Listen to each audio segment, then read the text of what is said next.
Una de las primeras cosas que se nos viene a nuestra mente cada vez que hablamos acerca de la importancia de la movilización de nuestros pacientes es el tema de las úlceras por presión.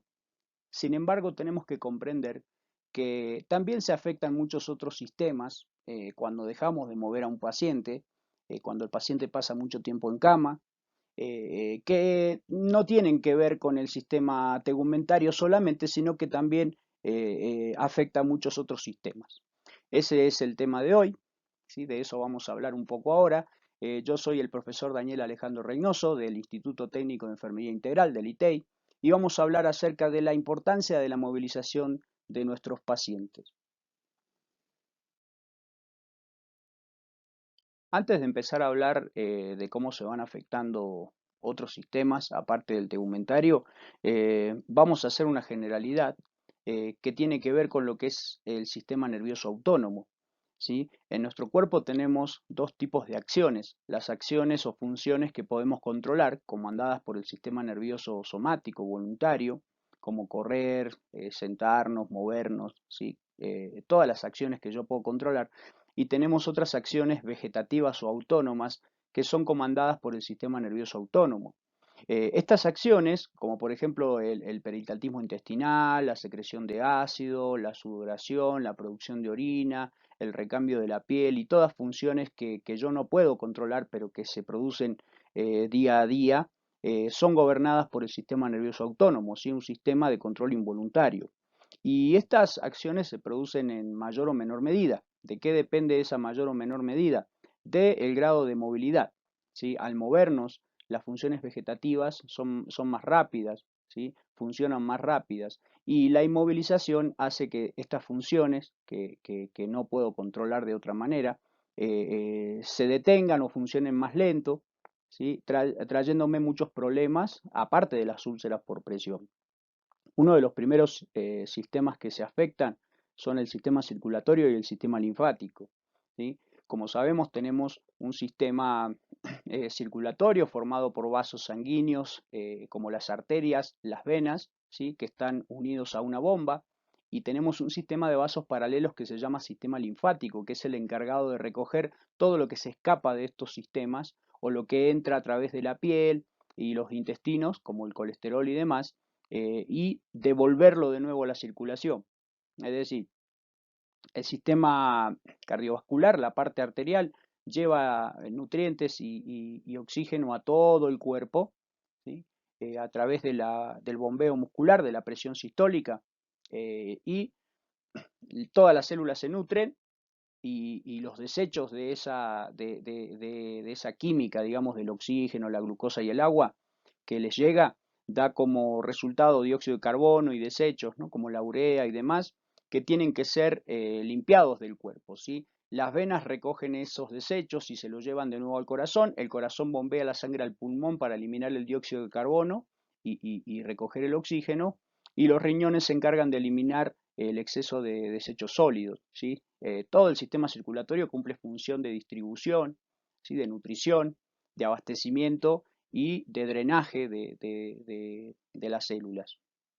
En este intercambio que se da entre nutrientes, oxígeno y desechos, entre los capilares arteriales, los capilares venosos y los tejidos, a veces se escapan cosas como proteínas, exceso de colesterol, toxinas o cosas que entran por la piel e intentan llegar a la circulación, como bacterias, por ejemplo, son recogidas por este sistema paralelo, que es un sistema de drenaje anexo al sistema venoso, que recoge el excedente, transformándolo en un fluido que se llama linfa, y lo vuelca de nuevo a la circulación venosa para que vuelva a limpiarse por el pulmón, por el riñón y por los órganos de eliminación, digamos.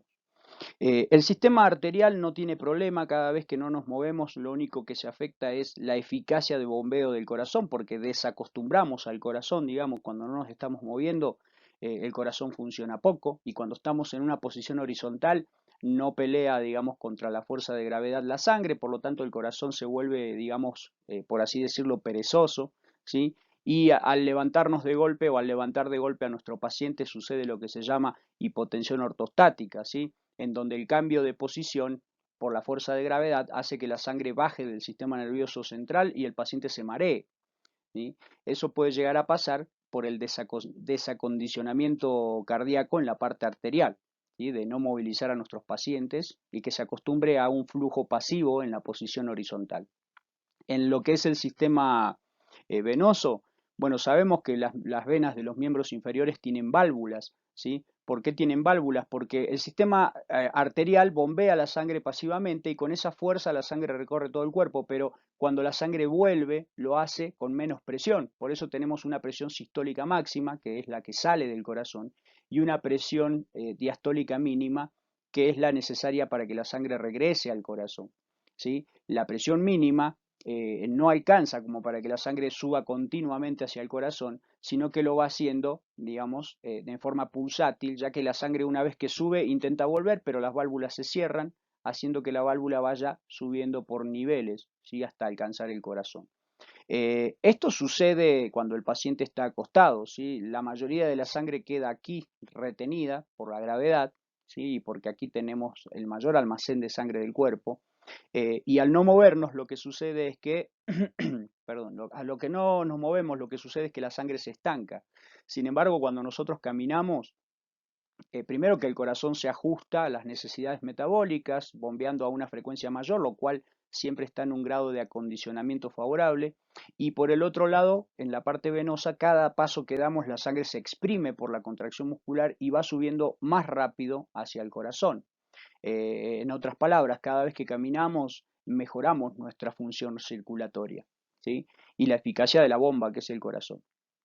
Ahora, este sistema es de menor presión, las venas, porque las arterias sacan a presión positiva la sangre y las venas, cuando el corazón se relaja, succionan en forma pasiva, ¿sí? Hacia el corazón.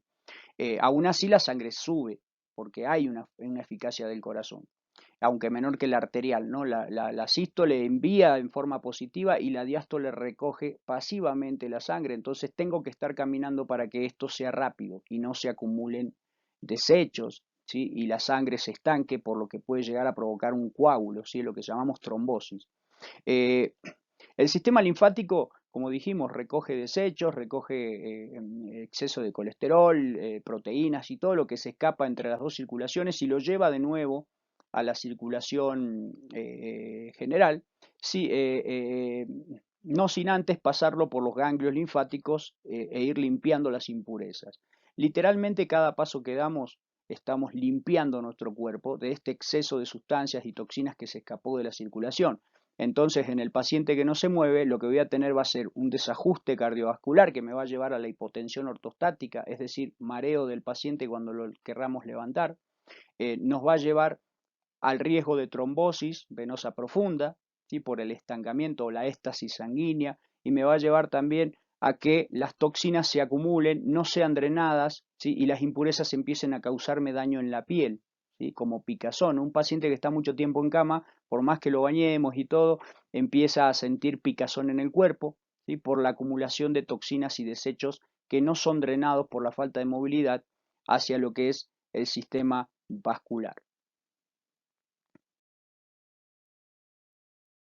En el sistema tegumentario, bueno, ya vimos, ¿no? La génesis de las UPP, de las úlceras por presión.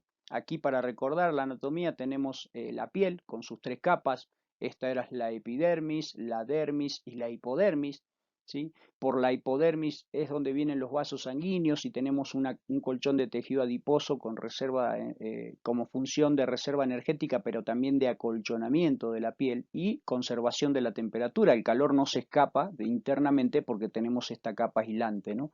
Que evita que se escape hacia afuera. Eh, Aquí en la dermis tenemos el agua, el almacenamiento del agua, ¿sí? Por el ácido hialurónico y los proteoglucanos que hay aquí, que son proteínas de la matriz que retienen agua, es lo que le da la turgencia a la piel, el acolchonamiento de la piel, digamos.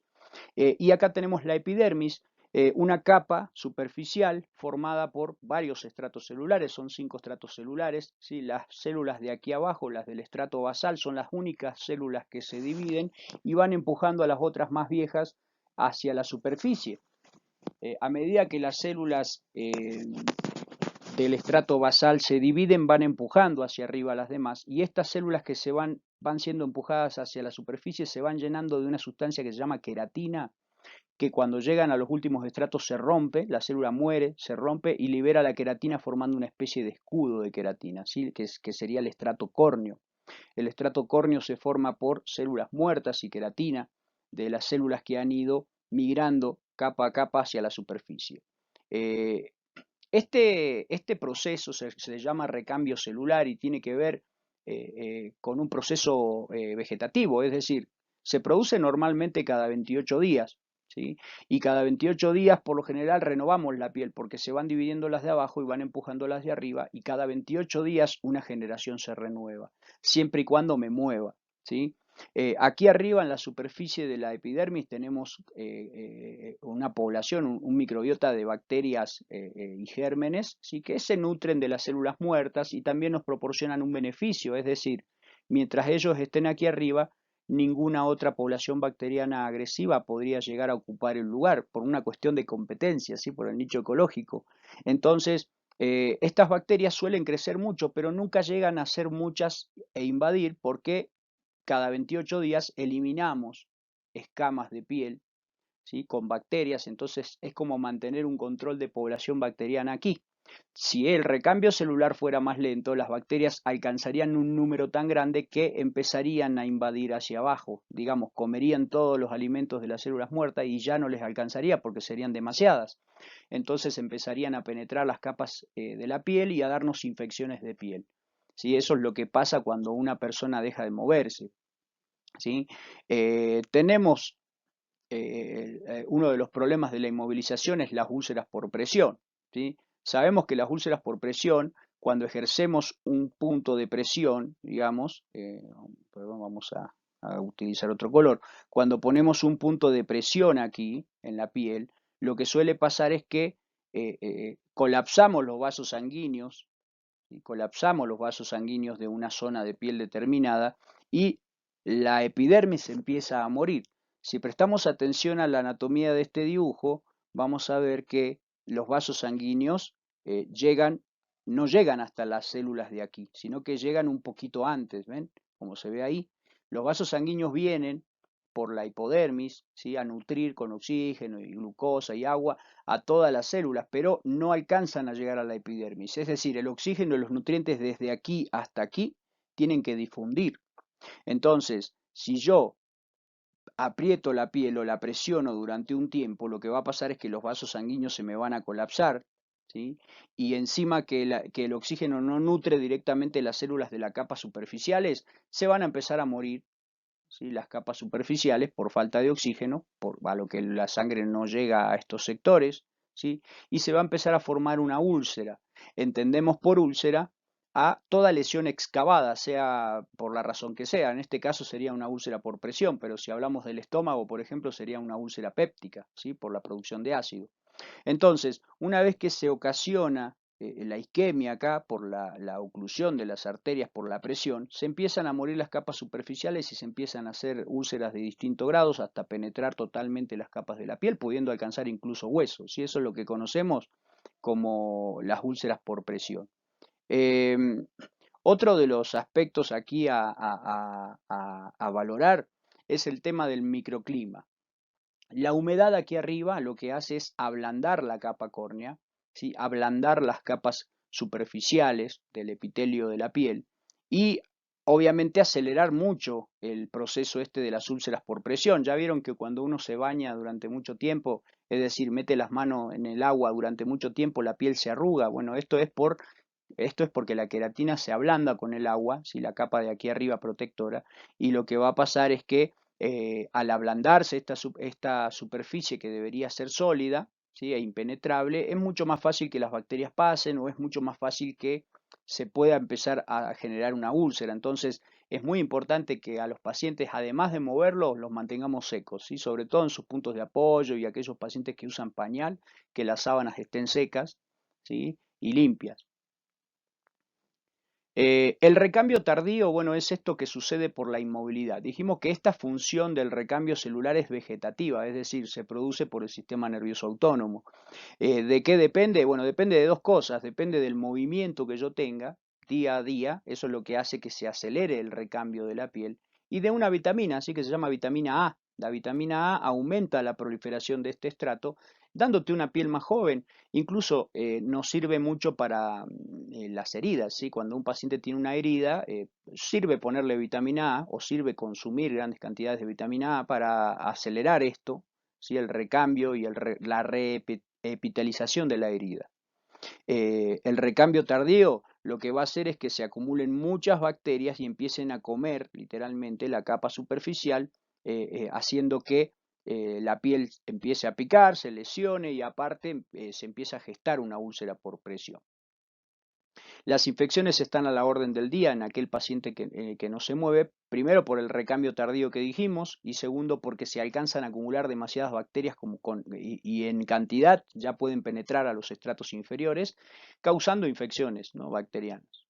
Eh, y por último, bueno, la falta de vitamina, la falta de vitamina A y la vitamina C. La vitamina A sirve para el recambio celular y la vitamina C le da resistencia a la piel, ¿sí? Podríamos incorporar esos complementos, esos suplementos a aquellos pacientes que por alguna razón tienen que estar mucho tiempo en cama. Aquí vemos, ¿sí?, los puntos de apoyo de los pacientes. Por lo general las úlceras se hacen siempre a nivel del sacro porque es donde se concentra el centro de gravedad y el mayor peso de nuestros pacientes, pero también se puede dar en la parte occipital, en la región de los talones, en los malleolos internos y externos, en los cóndilos, en los trocánteres, ¿sí?, cuando lo tenemos de decúbito lateral. Y en esta situación de la pandemia del COVID se pudo apreciar también, se pudo valorar, mejor dicho, úlceras por presión en lo que fue la parte frontal, en la parte del arco cigomático, ¿sí? Aquí tenemos lo que genera una úlcera por presión, que es la misma presión que comprime los vasos sanguíneos y hace que la piel se empiece a morir aquí arriba, ¿sí? Se empieza a necrosar hasta romper la epidermis y asociarse a bacterias por lo general. La cizalla, que es el separar los planos, como friccionar de un lado a otro la piel, la fricción hacia un solo lado cuando arrastramos a nuestros pacientes en vez de levantarlos o de rotarlos. Y el microclima que dijimos, la humedad, ¿sí?, ablanda las capas superficiales y aparte es un caldo de cultivo para bacterias, ¿sí?, para que puedan penetrar y causar infecciones. Acá vemos dos úlceras por presión, esta es una tipo 2, ¿sí? Todavía con el epitelio aparentemente íntegro, y acá vemos una úlcera de grado 3, ¿sí?, donde afecta ya las capas y un poco el tejido muscular.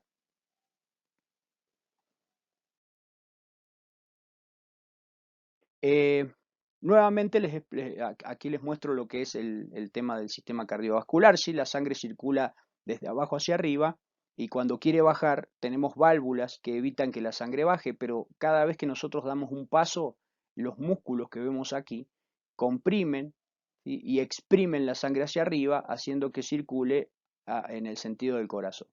¿Sí? Aquí tenemos la arteria, la vena y el capilar, ¿sí?, los capilares, y ahí se produce el intercambio de nutrientes y de desechos, de los nutrientes desde las arterias a las células y los desechos desde las células a las venas, ¿no?, a los capilares venosos, para llevarlos de nuevo al corazón.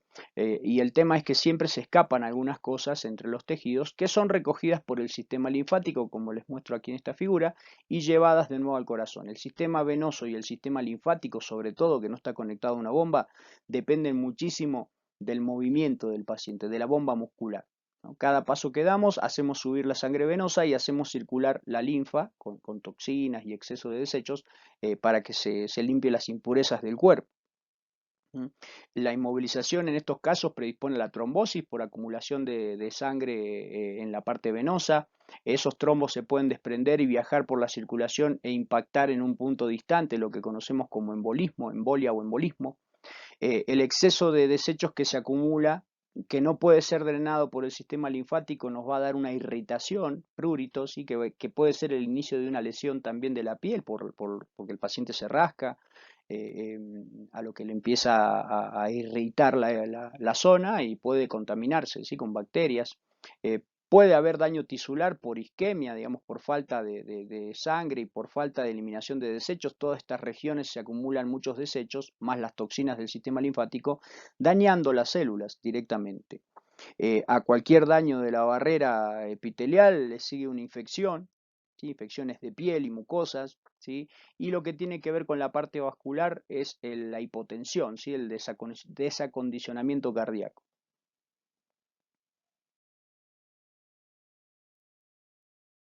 En cuanto al sistema respiratorio, bueno, eso lo que vimos anteriormente es el sistema circulatorio, cardiovascular, digamos, el sistema tegumentario que tiene que ver con la piel, las infecciones y las úlceras por presión, y ahora vamos a ver el sistema respiratorio.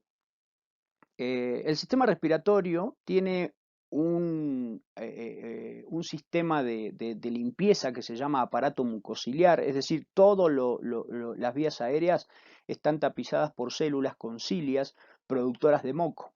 Es decir, todo lo que tapiza la tráquea, los bronquios, los bronquiolos, está tapizado por epitelio cilíndrico ciliado que produce moco, y las cilias que barren en esta dirección hacia arriba, digamos, las partículas que quedan retenidas. Yo cuando respiro, la nariz filtra, humedece y calienta el aire, y el aire entra al aparato respiratorio aún con partículas. Esas partículas, como vemos aquí ejemplificada en virus, quedan pegados en el moco, y las cilias tienen un movimiento vegetativo otra vez hacia la superficie, y lo que va haciendo es hacer que todo ese moco con partículas sea dirigido hacia la glotis, donde se traga y va al estómago, en donde todos estos gérmenes se destruyen con el pH ácido del estómago. Entonces es un mecanismo que tenemos funcionando todo el tiempo, o sea, el aparato mucociliar, el barrido mucociliar, en donde las vías aéreas se mantienen sin ninguna bacteria que pueda llegar a las vías aéreas inferiores. Si un germen lograra llegar a las vías aéreas inferiores, que son estériles, encontraría el oxígeno, los nutrientes y el agua necesario para proliferar y darnos una neumonía. Por lo tanto, este aparato mucociliar nos protege de las infecciones de tipo bacteriano, ¿sí? O cualquier germen que pueda llegar a entrar por el aire contaminado. Cuando nos dejamos de mover, esto que es una función vegetativa deja de funcionar, y los gérmenes pueden llegar a bajar y a llegar, ¿sí? De hecho, lo que se deja de mover son las cilias, pero el moco se sigue produciendo. Entonces, como el moco se está produciendo y las cilias lo barren, nunca se acumula, pero en este caso el moco se produce, pero las cilias no funcionan. Entonces el moco empieza a juntarse, todos los gérmenes se empiezan a pegar, y lejos de limpiarse lo que hace es caer, ¿sí? Caer hacia las vías aéreas inferiores, lo cual va a ocasionar una neumonía, ¿sí? Entonces, uno de los principales riesgos del paciente que no se mueve, aparte de las úlceras por presión, son las neumonías, ¿sí? El paciente que está en cama mucho tiempo tiene complicaciones respiratorias si no se lo mueve, ¿sí? Aquí tenemos, ¿no? Como mencionamos, disminución funcional de las cilias, aumento de la secreción de moco, el éstasis de las secreciones, es decir, la acumulación y la caída y el estancamiento de secreciones que deberían expulsarse o tragarse para que el pH del estómago los destruya, la irritación de la vía aérea por la acumulación de bacterias, sí, que no son barridas, las infecciones en las vías superiores y en las vías inferiores, pudiendo dar una neumonía incluso grave en estos pacientes, ¿sí? Y por último, los músculos respiratorios, que como el paciente no hace esfuerzo, no se mueve, ni digamos, tiene actividad, pasa lo que suele pasar con el sistema cardiovascular. El corazón y los vasos sanguíneos se desajustan y después no pueden regular los cambios rápidos de presión arterial o de posición. En este caso lo que va a pasar es que se atrofian los músculos respiratorios, por lo tanto el paciente que está mucho tiempo en cama tiene dos problemas. Primero, se atrofian, digamos, primero es el barrido mucociliar ineficiente, que lo predispone a infecciones múltiples de las vías respiratorias, y segundo, no tiene los músculos ni para toser y expulsar de alguna manera las bacterias, ni para respirar, ¿sí? El paciente que está mucho tiempo en cama suele terminar con algún problema respiratorio, incluso si está mucho tiempo internado y sin moverse, hasta puede terminar con una traqueotomía o un respirador artificial.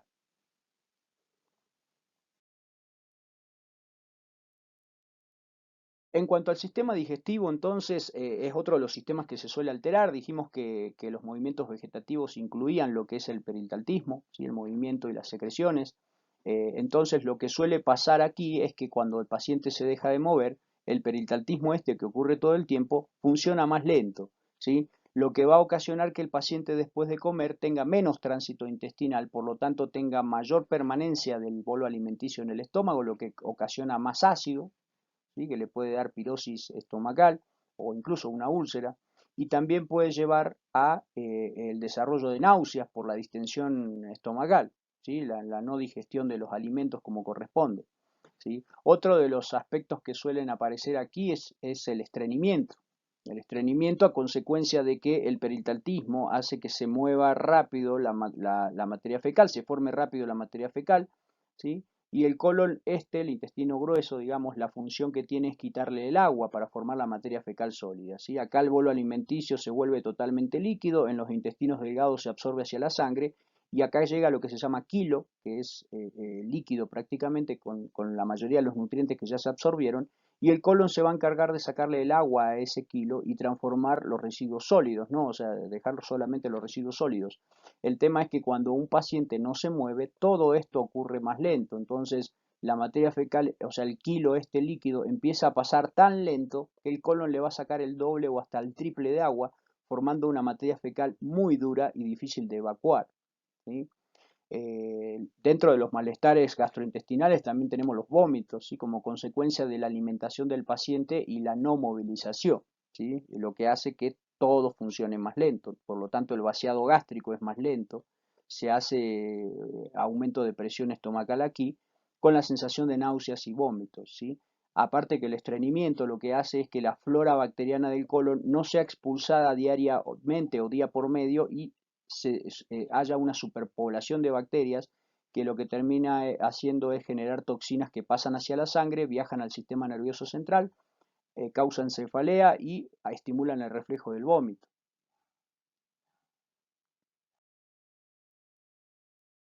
En cuanto al sistema osteomioarticular, o sea, hablamos de huesos, articulaciones y músculos, una de las primeras cosas que pasa es la reducción de la masa ósea, ¿sí? En el hueso tenemos dos tipos de células principales, uno se llaman osteoblastos, que son los que fabrican hueso a partir del calcio de la dieta, y otros son los osteoclastos, que son los que degradan el hueso, ¿sí? Para mantener el calcio en la sangre, para muchas funciones como la contracción cardíaca y muscular y la coagulación.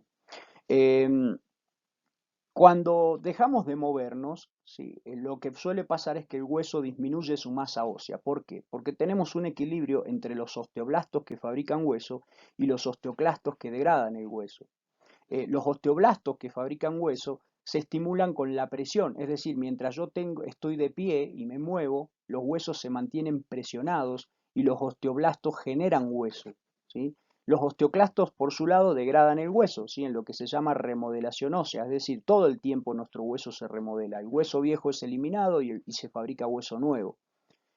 Pero pasa que cuando el paciente está en cama, lo que suele suceder es que los osteoblastos, que ya no reciben la presión del peso del cuerpo, porque el cuerpo está en la cama, digamos, dejan de funcionar y el desequilibrio es en favor de los osteoclastos que degradan rápidamente la masa ósea, ¿sí? Entonces, aquí vemos un hueso sano, un hueso saludable, y aquí vemos un hueso con disminución de la masa ósea u osteoporótico, ¿sí? Donde vemos que tiene muy poca sustancia aquí. Es uno de los problemas que sucede cuando el paciente deja de moverse entonces, la debilitación de la masa ósea. Las articulaciones se vuelven rígidas ya que aquí en el líquido sinovial, sobre todo las articulaciones diartrósicas, las sinoviales que se mueven mucho, como la del codo, los dedos y las rodillas, y la cabeza, y articulaciones de mucha movilidad, tienen un drenado del exceso de minerales por sus vasos sanguíneos, y lo que interviene aquí en el flujo, digamos, del líquido sinovial. Al no movernos, estos minerales se depositan, generan lo que es endurecimiento de los cartílagos, ¿sí? Y pueden generar incluso cristales que hacen doler las articulaciones. Las articulaciones se vuelven rígidas y el paciente pierde movilidad. Aquí vemos las articulaciones, también vemos algunas de las estructuras de soporte. En este caso tenemos la articulación del fémur con la tibia, ¿sí? De la rodilla, en donde se le ha quitado la rótula para mostrar las estructuras de soporte. Tenemos los ligamentos cruzados y los meniscos, ¿sí? Estas estructuras también se vuelven rígidas cuando dejamos de mover las articulaciones, por lo tanto un paciente que está mucho tiempo encamado, lo que va a pasar es que se van a debilitar, o mejor dicho, se van a volver rígidas algunas estructuras y se van a debilitar otras estructuras. Por lo tanto, estos pacientes tienen problemas de movilidad, y pueden llegar incluso a tener enfermedades articulares, ¿sí? Como la artrosis. impedimento, digamos, para realizar movimientos, sobre todo para soportar su propio peso. Cuando menos se mueva un paciente, más se va a desgastar todo lo que es la parte osteomiarticular. Y por último, en este apartado tenemos los músculos, ¿sí? Que como vimos recién con los músculos respiratorios, que cuando dejamos de usarlos, como es en el estado de movimiento, los músculos se atrofian y empiezan a perder masa, ¿sí? También sucede con los músculos de los brazos y sobre todo con las piernas. Si ya dijimos que teníamos huesos frágiles, articulaciones inestables o rígidas y ahora tenemos un aparato muscular débil, es menos probable que el paciente pueda caminar, por lo tanto hay que sacarlo a caminar lo antes posible.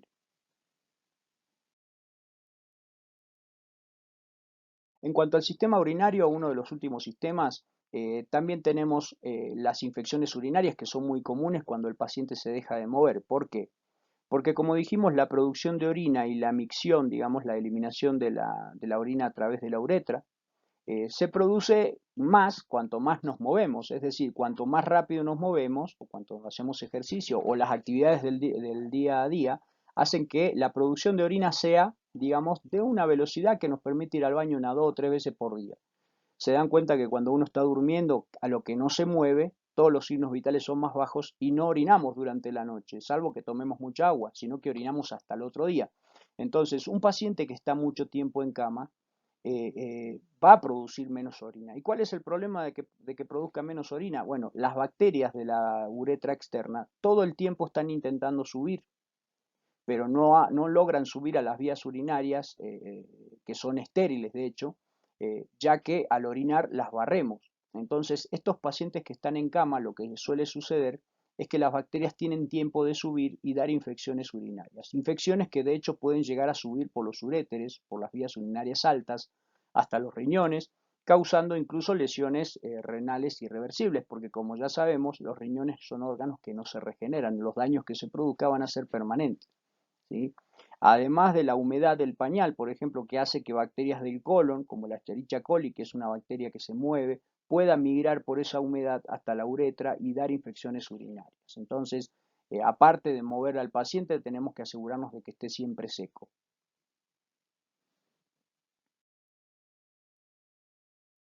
Bueno, los cuidados de enfermería que debemos tener entonces no son solamente mover al paciente para que no haga una úlcera por presión, porque de hecho, como vieron, hay muchas otras alteraciones que se producen mucho antes de una úlcera por presión, ¿sí? Se empiezan a producir mucho antes de una úlcera por presión. ¿Sí? Acá vamos a tener cuidado entre muchos sistemas. Por ejemplo, hay que movilizar precozmente al paciente y los fundamentos son por las infecciones pulmonares, por las infecciones urinarias, por el estreñimiento, las infecciones intestinales, ¿sí? Todo el desacondicionamiento cardíaco, el desajuste, digamos, del sistema osteomioarticular. Hay que rotarlo cada 2 horas para prevenir las úlceras por presión y también para garantizar, ¿sí? Que el paciente se mantenga, digamos, dinámico, en un estado digamos, activo, que le permita eliminar los desechos de las toxinas, ¿sí? Funcionar mejor el riñón, ajustarse mejor a los cambios de posición para que el corazón después no tenga un desajuste, ¿sí? Hay que posicionarlo a estos pacientes, hay que tratar de girarlo desde el cúbito, pero también hay que tratar de sentarlos al borde de la cama. Esa sería una opción eh, eh, muy buena en el caso del desajuste cardiovascular y respiratorio, ¿sí? El cambiar de posición y dejarlo en una posición media hora o lo que el paciente tolere al borde de la cama sentado, obviamente fijado, ¿no? Eh, eh, para que no se caiga ni para atrás ni para adelante. Eso ayuda a que el corazón pueda forzarse y no desacondicionarse, ¿sí? Mantenerse saludable. La respiración, por otro lado, al hecho de que el paciente esté en posición diferente al estar acostado, las secreciones pueden migrar, ¿sí? Bien y no se van a acumular tanto, y aparte va a tener un mejor acondicionamiento respiratorio, ¿sí? Para poder toser y eliminar mucociliarmente los gérmenes que quedan pegados por la vía aérea. Control de signos vitales, bueno, acá tenemos que tener en cuenta de estos pacientes, siempre los pacientes que están mucho tiempo en cama, la temperatura. ¿Por qué? Por el riesgo de infección. La presión arterial, obviamente, para hacer un seguimiento del desacondicionamiento cardiovascular, ¿sí? Al paciente nunca hay que levantarlo de golpe, siempre hay que subirle la cama. Si lo vamos a sentar, siempre hay que hacerlo de a poco. Si lo vamos a hacer caminar, primero hay que elevarle la cama, después hay que sentarlo un rato y después hay que largarnos a caminar por esto de la hipotensión ortostática que dijimos. Entonces cobra mucha importancia aquí hacerle un chequeo de presión antes de levantarlo, ¿sí? También la frecuencia respiratoria y la oximetría, obviamente. Si lo sentamos y el paciente ya no tiene resto físico, puede ser que empiece a tener alteraciones respiratorias. Entonces ahí veremos hasta dónde lo dejamos sentado, ¿sí? Igual que caminando. También hay que escuchar los ruidos pulmonares, es decir, ¿para qué escuchamos los ruidos pulmonares? Bueno, por esto que decíamos de la acumulación de secreciones cuando no se mueven, ¿sí? Para que eh, poder eliminar o poder hacer percusión en los lóbulos con secreciones, hidratarlo, nebulizarlo, ¿sí? Y ser oportunos en esto de la prevención de las neumonías, porque primero empieza con un ruidito y después se hace una fiebre, todo un cuadro, ¿sí? Neumónico. Entonces, hay que estar pendiente de las secreciones de estos pacientes, ¿sí? Para avisarle al médico en forma oportuna y que se le instaure un tratamiento antibiótico si es necesario o antiinflamatorio. Y los ruidos hidroaéreos también hay que controlarlos, ya que esos son los ruidos peristálticos, ¿no? O sea, consecuencia del movimiento peristáltico. Los ruidos hidroaéreos son consecuencia del movimiento intestinal, por lo tanto, el paciente tiene que tener ruidos hidroaéreos y sabemos que el peristaltismo se estimula por la movilidad. Entonces, hay que constatar esto para hacerle un seguimiento al estreñimiento. Si el paciente tiene ruidos hidroaéreos disminuidos, entonces seguramente va a estreñirse, ¿sí? Porque su peristaltismo está moviéndose lento. Entonces, esto también tenemos que checarlo, apuntarlo, ¿sí? Decir que el paciente tiene ruidos hidroaéreos aumentados o disminuidos, ¿sí? Y el plan de cuidado que tenemos que tener con respecto a esto.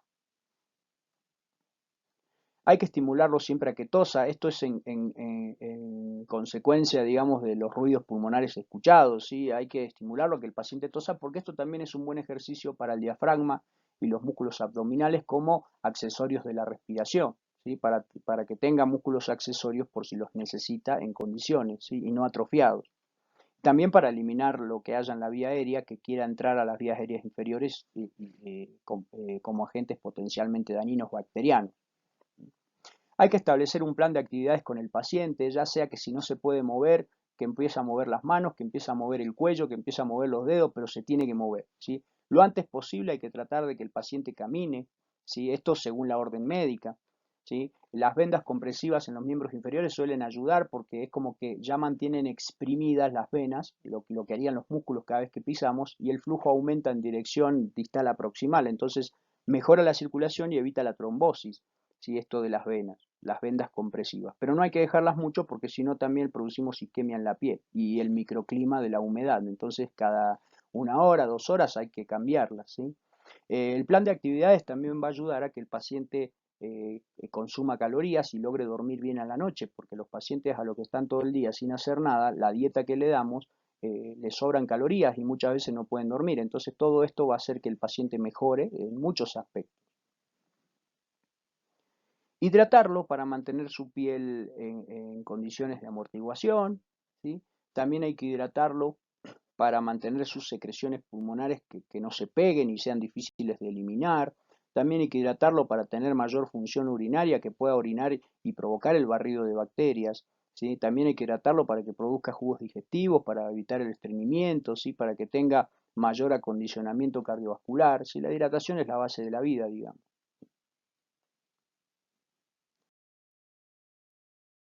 Y como resumen entonces, vamos a concluir diciendo que los pacientes no solamente deben moverse por una cuestión de úlceras por presión, sino que también tenemos que recordar que el fundamento, cuando a uno le pregunten por qué es importante mover a un paciente, bueno, tenemos muchas razones para mover rápidamente a un paciente, ¿sí? Alteraciones circulatorias, alteraciones de piel, alteraciones respiratorias, alteraciones digestivas, urinarias, musculares, articulares, ¿sí? Del sueño, alteraciones que tienen que ver con todo lo que es la biología del paciente, no solamente con un aparato y sistema, ¿sí? Así que bueno, ese ha sido el resumen, digamos, de esto de la movilización del paciente, porque sí son clases que abarcan mucho más, ¿sí? pero es un pantallazo a esto de la importancia de la movilización del paciente. ¿Sí? Recordemos que un enfermero no solamente es controlar signos vitales, apuntar y ya irme a la casa. No, no, no. Debemos tener en cuenta todo lo del paciente. ¿Sí? Un enfoque integral. ¿Sí? ¿Qué es lo que hacemos en el ITEI, por ejemplo?